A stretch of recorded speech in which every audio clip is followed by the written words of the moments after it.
As I'm sure you can see, it's still firearm season here, but I only have an archery tag, and I've never hunted this area this late in the year, so it's a little bit of a learning experience. My hope is that I can get into some of these areas I've scouted that have good bedding and check out some of the pinch points and look at the downwind side and look for evidence of good late rut pinch points. I'll be out here for a few days overall, so I'll scout my way in, pick a spot, and then potentially sit there all day for the next several days. Might get down and do some more scouting too. We'll just kind of play it by ear. So I did all that scouting yesterday, and I definitely saw deer sign, but it wasn't anything spectacular. So instead of trying to get set up first light in a place that I didn't really have a lot of confidence in, I decided to wait until like mid-morning-ish, let some of the deer movement settle down a little bit, and I'm into this other spot right now. And already I'm seeing a lot more sign in this area, and so I'm basically just going to scout my way in. And there's an area that I have in mind that I've scouted in the past that I'm going to slowly work my way to, and basically just try and find a place to set up, hopefully in time for some midday movement. I was planning on going in further, but this little pocket's got lots of trails that are converging, and it's got a couple of fresh grapes over the last couple of days. Probably just set up here.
It's going down.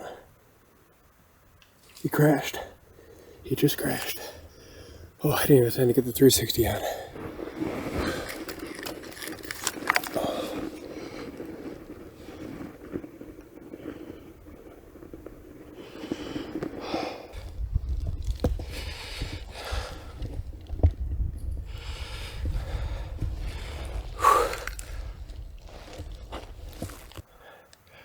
Honestly, I've not been in this tree for an hour. It's like 11:30 in the morning.